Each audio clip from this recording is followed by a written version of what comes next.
Danse, Georgia. Allez, danse. Georgia. Danse à papa. Danse à papa. Georgia.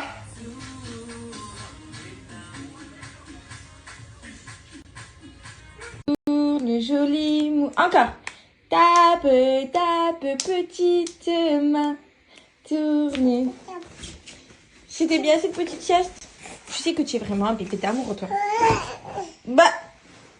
Eh bah. Et alors? Et alors? Georgia fait comme c'est bon. Comme c'est bon. Mais non, regarde. C'est sur la chaise. Hein? Ah, c'est quelle couleur ça? C'est quelle couleur? Rouge. J'espère que vous allez bien. Je ne vous ai pas fait de update de mon opération. Regardez mon poignet, comme c'est pas beau. C'est pas glam du tout. Regardez, c'est encore bien tordu. J'ai des belles... il y a Laura derrière. J'ai des belles cicatrices. J'en ai une plus grosse que l'autre. Je suis un petit peu deg, mais je vais vous raconter. Une anesthésie locale. On va en parler là, parce que c'est vraiment quelque chose. Du coup, pour ceux qui ont suivi et pour ceux qui n'ont pas suivi, un petit peu les choses dans le contexte, je me suis fait opérer du poignet il y a à peu près 1 mois et demi, tout simplement parce que j'ai fait une chute à cheval, vraiment une chute tout bidon. Je suis juste retombée sur mes mains, qui fait que je me suis luxé le poignet, donc j'avais le poignet qui était plus du tout à sa place, la main qui pendait dans le vide, et arrivée à l'hôpital, en fait ils se sont rendus compte que j'avais le scaphoïde fracturé et les ligaments déchirés. Du coup, je suis restée hospitalisée. Ils m'ont opéré d'urgence pour me mettre des broches aux ligaments et une vis dans le scaphoïde. Je suis restée 1 mois et demi plâtrée et je me suis fait opérer il y a 2 jours pour pouvoir m'enlever les broches. Parce que les broches sur mes ligaments, je ne pouvais pas les garder, c'était pas nécessaire de les garder. Que la vis au scaphoïde, je la garde à vie. Donc, je garde la vis et je me fais opérer il y a 2 jours pour pouvoir me faire enlever les broches. On me précise que contrairement à la première opération où ça a été la pose des broches et que tout était déchiré, fracturé, etc. C'était une longue opération de 2 heures sous anesthésie locale. Mon bras était complètement endormi. On pouvait me mettre une poêle brûlante que je n'aurais rien senti, mais j'étais censée être réveillée. Sauf que pour la première, ça c'est la première opération il y a 1 mois et demi.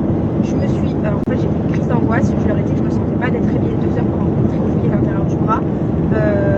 Et du coup ils m'ont un peu mis un produit pour m'endormir, mais pas en anesthésie générale. En fait c'est un peu un truc qui m'a ajouté et du coup j'ai dormi. Sauf que pour cette opération d'il y a 2 jours, c'était une opération pour retirer uniquement les broches qui durait à peu près 10 minutes. Bien le moment. Du coup là c'est censé durer 10 minutes. Ils m'expliquent qu'en fait ils vont faire des petites incisions là où il y a les broches, qu'ils vont aller récupérer la broche, refermer et que en fait c'est fini, et voilà, on n'en parle plus, rééducation et c'est terminé. Donc je me dis franchement du coup prends sur toi pour 10 minutes d'opération. Il y a même pas, en fait ils m'ont même pas endormi le bras, je sentais tout, tout. Vraiment quand je vous dis que vous sentez tout, vous sentez tout. Une anesthésie locale où on n'a pas le bras complètement endormi. En fait c'est 2 petites piqûres qui m'ont fait sur les incisions, là où vous allez ouvrir en fait. Donc tout le reste est complètement pas du tout endormi. Du coup en fait j'ai juste pas senti entre guillemets quand ils m'ont ouvert la peau. Sinon tout le reste à l'intérieur, quand ils sont allés chercher, quand ils m'ont recousu et tout, j'ai à peu près tout senti. Et donc l'opération, il commence, en fait je vous dis, attendez, c'est par le début de commencer, attendez. Voilà le début de comment ça se passe. Je m'allonge sur la table et en fait il me coupe la résine, donc mon plâtre avec une espèce de petite scie. Et moi je leur dis s'il vous plaît faites attention parce qu'en fait ça fait 3 semaines à peu près que je me plains à mon mari, que j'ai super mal sous la résine, j'ai une douleur, j'ai comme l'impression qu'il y a la broche qui me coupe tout l'intérieur de ma chair. En fait je sais pas comment expliquer, c'était une douleur insoutenable et je me disais que c'était dans ma tête et que peut-être que voilà je supportais pas forcément les broches et tout. Il m'enlève la résine et là en fait il se trouve que la broche avait transpercé ma peau et qu'en fait toute ma peau était ouverte et que j'avais un trou à peu près de la taille d'un... Le trou il était rond comme ça, franchement c'était gros comme ça, voilà. et on pouvait passer un doigt pour aller à l'intérieur de mon poignet quoi. Clairement ça faisait 10 jours que j'étais ouverte et qu'on voyait la broche à travers mon poignet. Quand la chirurgienne se rend compte qu'en fait je suis ouverte depuis tout ce temps, elle me dit effectivement je comprends pourquoi vous avez mal. Moi je me dis dans ma tête finalement je suis pas si folle que ça parce que je faisais que me dire que je me plaignais pour rien en fait, pas du tout. Mais l'avantage c'est que du coup pour l'anesthésie locale en fait elle a juste eu besoin d'endormir la zone et de venir tirer la broche. Je vous cache pas qu'on sent vraiment tout et que j'ai eu l'impression qu'en fait elle me retirait un truc de la taille d'une clé à laine, genre vraiment qu'elle me retirait un truc comme ça, alors qu'en fait une broche c'est vraiment très fin et c'est tout petit, genre ça fait à peu près cette taille, c'est genre la taille d'un tout petit clou. Et donc elle m'enlève ça, ce côté ça se passe bien, du coup ça prend 2 secondes, je me dis franchement on n'est pas loin des 10 minutes, allez c'est bientôt terminé, elle m'enlève la deuxième, on n'en parle plus. Mais sauf que là, la deuxième broche, ça se passe pas comme prévu. En gros, l'opération qui devait durer 10 minutes dure entre 30 à 40 minutes. En anesthésie locale, franchement, c'est très long. Du coup, elle me fait l'incision sur le deuxième côté où il est censé être la broche. Et là, en fait, je sens que ça commence à être long et je leur pose la question. Je leur dis, excusez-moi, mais il n'y a pas un petit souci, genre c'est un petit peu long là. Et elle me dit, oui, je suis désolée, en fait, la broche, quand on essaye de l'attraper, en fait, elle s'enfonce. Et je me dis ok, mais j'espère qu'elle va pas s'enfoncer trop loin, si elle finit dans mon coude, genre on fait comment quoi.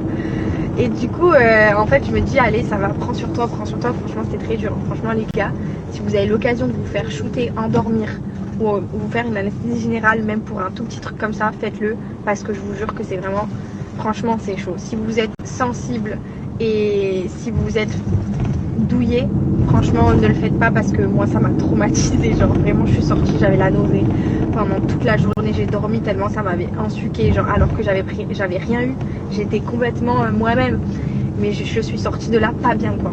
En gros pendant à peu près une bonne trentaine de minutes, en fait je sentais la chirurgienne et le médecin, enfin la personne qui était avec elle, être en train de me trifouiller l'intérieur du poignet et essayer de récupérer cette fameuse broche qui faisait que s'enfoncer, et je les sentais avec leurs ustensiles à l'intérieur. Quand je vous dis que c'était horrible, mais horrible, je sais pas comment j'ai fait pour ne pas m'évanouir. Et donc bref, donc vient le moment où ils trouvent la broche, ils ont dû me faire aussi une radio en plein milieu de l'opération. Ils ont dû sortir les machines pour faire une radio parce que clairement ils avaient perdu la broche je pense. Attention par contre, je ne remets pas du tout en doute ni en question le professionnalisme des médecins, parce que ma chirurgienne qui s'est occupée de ma main, c'est vraiment une pépite. Genre vraiment j'ai eu de la chance de tomber sur une chirurgienne comme elle parce que on voit qu'elle sait ce qu'elle fait, que elle est au top quoi. Mais bon, je pense que c'est vraiment pour le coup des choses qui arrivent, et il m'avait prévenu que c'était que ça arrivait, que des fois il y a des complications de récupérer le matériel à l'intérieur. Donc voilà, sachez que ce n'est absolument pas pour remettre en doute le travail des médecins et des chirurgiens, parce que ce qui m'est arrivé, c'est vraiment quelque chose, alors ça n'arrive pas tout le temps, mais c'est quelque chose dont ils nous préviennent puisque ça peut arriver. On parle quand même d'un tout petit truc comme ça à l'intérieur d'une peau avec une toute minuscule incision, c'est quand même hyper délicat, ça peut être très compliqué. Donc honnêtement, je dis pas que ça va vous arriver si un jour vous avez cette expérience à traverser, mais voilà, il m'avait prévenu que ça pouvait à un moment donné s'avérer un peu compliqué à récupérer et que ça pouvait être un petit peu plus long. Donc en tout cas ça a été vraiment, moi le seul truc c'est pas tant le fait qu'ils ont eu du mal à récupérer la broche, c'est vraiment le fait d'être en anesthésie locale entre guillemets, juste anesthésié sur les 2 zones où on m'incise et de sentir absolument tout ce qui se passe, c'est hyper choquant. Et voilà, donc là j'ai un bel hématome du coup, mais franchement ça va, regardez mon poignet, c'est pas très beau. C'est vraiment pas beau quoi. Du coup voilà, sinon je suis quand même contente d'avoir enlevé ce plâtre et de plus avoir les broches à l'intérieur. Bon, j'ai quand même ma petite vis, je ne risquerai pas de sonner au portique des avions. Figurez-vous que maintenant ils font des trucs technologiques qu'on sonne plus au portique. Voilà, je vais commencer la rééducation dès la semaine prochaine. J'ai 2 à 3 séances de rééducation par semaine. Pour l'instant j'ai aucune mobilité ni aucune force, je peux même pas porter mon téléphone de la main droite, mais vu que je suis gauchère, franchement je suis contente parce que du coup ça fait un mois et demi que je suis pas réellement handicapée de la main, parce que du coup la main droite je m'en sers pas vraiment puisque je suis gauchère, donc ça c'est vraiment pour le coup dans ma malchance, j'ai eu de la chance. Et voilà, je vous ai tout raconté, franchement c'était très délicat.